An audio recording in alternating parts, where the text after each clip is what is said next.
Hello, नमस्ते। आप सब कैसे हैं? मैं डॉक्टर सरिता आज एक न्यू टॉपिक पे बात करने के लिए फिर से हाजिर हूँ आप सबके साथ। और आज का जो टॉपिक है वो काफ़ी इम्पॉर्टेंट टॉपिक है, क्योंकि हम कंटिन्यूटी में ही स्टार्ट करेंगे, क्योंकि जिस यहाँ पे मैंने बात छोड़ी थी वहीं से फिर से हम स्टार्ट करते हैं। तो मैंने आपको लास्ट वीडियो में ये बोला था कि मैं आपको ना एक टिप दूंगी और उसमें बताऊंगी एक बहुत इंपॉर्टेंट चीज़, और वही मैं आपको बताने वाली हूँ कि उसमें मैं आपको ये बताना चाहती हूँ कि आपको बिल्कुल भी डिप्रेस नहीं होना है। और आपको ये मन नहीं सोचना है कि मैं इतना पूजा पाठ करती हूँ और मैं फिर भी मेरे साथ कुछ अच्छा नहीं हो रहा और सब कुछ मेरे साथ गलत हो रहा है, या कभी कभी किसी के काम नहीं बनते हैं तो सबको लगता है कि ऐसा क्यों हो रहा है। तो आपको बिल्कुल भी अपना धैर्य को बनाए रखना है, आपको बिल्कुल कंफ्यूज नहीं होना है और ये भी नहीं सोचना है कि ऐसा क्यों अच्छा नहीं हो रहा। ये सब अच्छा हो जाएगा। और इसी बात को लेकर के ना मैं एक टॉपिक पे, कि हम कहते हैं कि हाँ यार वो तो इतना पूजा पाठ करते थे, वो ऐसा करते थे, वो ऐसा करते थे, ऐसा कैसे हो गया, ये क्या हो गया। ये इन लोगों की सबकी बातें सुन के आपको ऐसी धारणाएं नहीं बनानी है और ना ही लो फील करना है कि मेरे साथ कुछ अच्छा नहीं हो रहा और ऐसा क्यों नहीं हो रहा। तो उसी के लिए मैं ना आपको एक टिप देना चाहती हूँ कि आप अगर आपके कुछ काम नहीं बन रहे हैं और आप काफ़ी टाइम से ऐसा कर रहे हैं, तो आप ऐसा करें कि आप ना मंदिर जाते हैं ना जब भी पूजा के लिए, आप ना कभी गुरुद्वारा जाते हैं, मस्जिद में जाते हैं, तो ये सबके लिए है, ठीक है।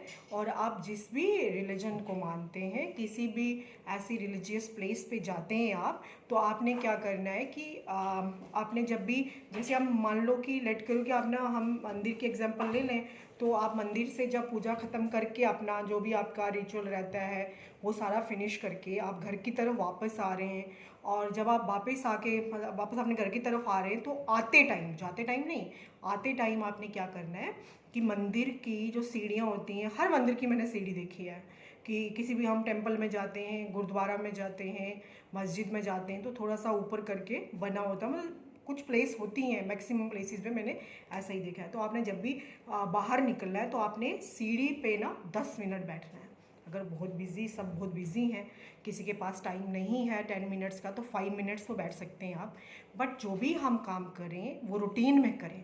अगर आप मंदिर जब भी जाएं तो आते टाइम आपने सीढ़ियों पे बैठना है। एक चीज़ हमारी क्लियर होगी कि हमने मंदिर की सीढ़ियों पे ज़रूर बैठना है। पूजा करके जो भी ख़त्म करके आपने वहाँ पे बैठना है। 10 मिनट्स आपने निकाल लिए, 5 मिनट्स आपने निकाल लिए, तो एक हमारी ये वाली बात क्लियर हो गई। ये वाली टिप मैंने आपको दे दी।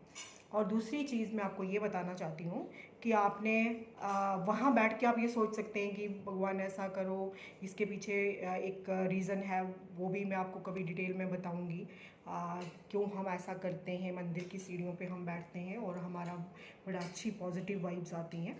तो इस विषय पे भी हम ज़रूर बात करेंगे। दूसरी चीज़ हमारे पास आती है जो मैं आज आपसे बात करने वाली हूँ। एक दो लोगों ने मुझे पूछा कि आजकल ना सावन के महीने में अभी तो ख़त्म होने वाला है, और इस पे पूरी मैं एक सीरीज़ बनाना चाहती थी, बट नहीं हो पाई। बीच में जब टॉपिक्स चेंज हो जाते हैं, कभी कोई बात किसी के फ़ोन पे पूछ लिया या कुछ कर लिया, तो उसी के टॉपिक पे फिर हमें आगे कंटिन्यू करना पड़ता है। तो हम ये सावन का महीना अब ख़त्म होने वाला है, तो 25 को ख़त्म हो जाएगा। या उसके बाद आप लोग पूछते हो, दूसरी चीज़ आप मुझसे ये पूछते हो कि हमें अपनी राशि के बारे में नहीं पता। तो जब भी हमारा जन्म होता है तो उसमें हम लोग ना दो साइन से देखते हैं। एक हम सन साइन को लेते हैं और दूसरा हम चंद्र राशि के हिसाब से देखते हैं, ठीक है। कि हमारे जन्म के टाइम पे सन की क्या पोजीशन थी और हमारे जन्म के टाइम पे मून की क्या पोजीशन है, उसके हिसाब से हमारा राशि का निकलता है कि जो है मून साइन क्या है और सन साइन क्या है। आपको अगर याद होगा तो हमारे पहले डेली एक्सेल में हम देखते थे अपना पूरा राशि का फल आता था, जिनको हम वो डेली एक्सेल में एक मैगजीन आती थी, और मैगजीन के बीच में वो लिखा होता था, दारू वाला का वो आता था उनका, वो बहुत अच्छा गणेशा ऊपर लिखा होता था, गणेशा और दारू वाला ऐसा करके वो पूरा उनका बताते थे सभी राशि के बारे में। और अभी भी मुझे लगता है आता है वो, और उसमें ना वो लोग वो सन के हिसाब से होता था हमारी सन राशि।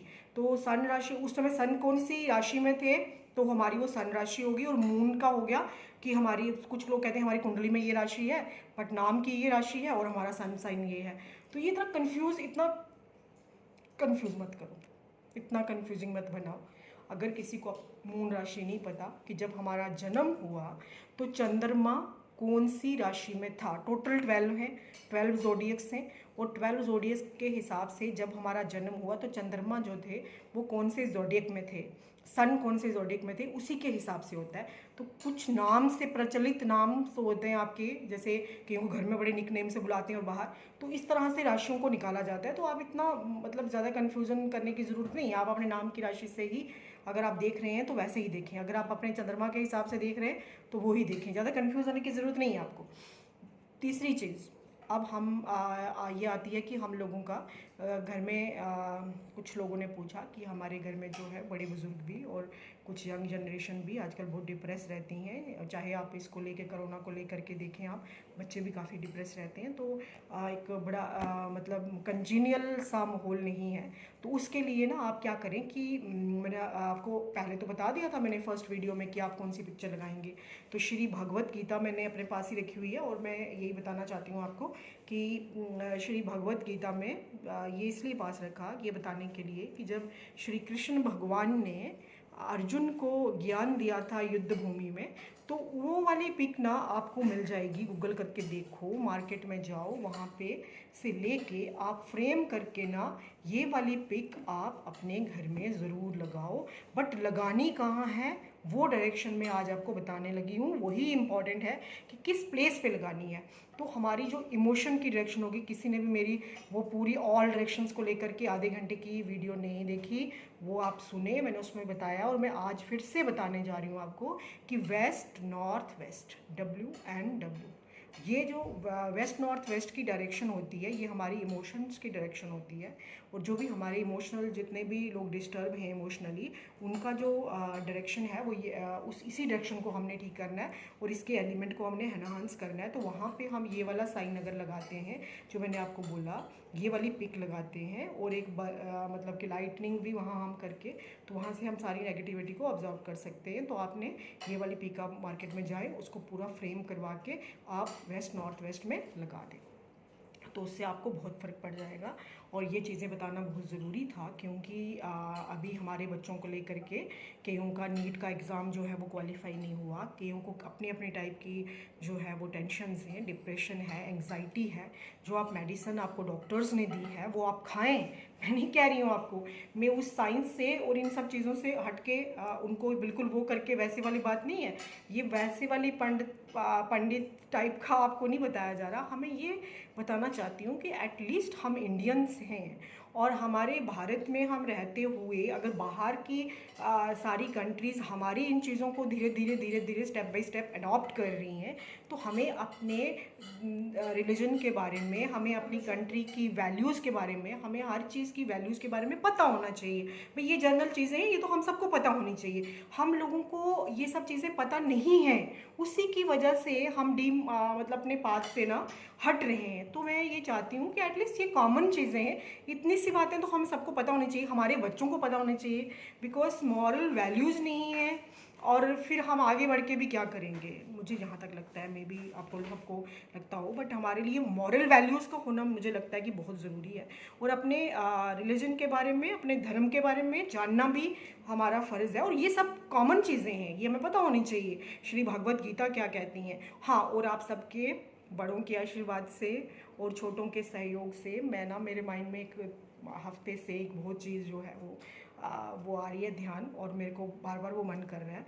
मैं संस्कृत का ना बच्चों को पढ़ाने के लिए उस लाइन पे सोच रही हूँ, और अभी मुझे लगता है कि हो जाएगा फाइनल।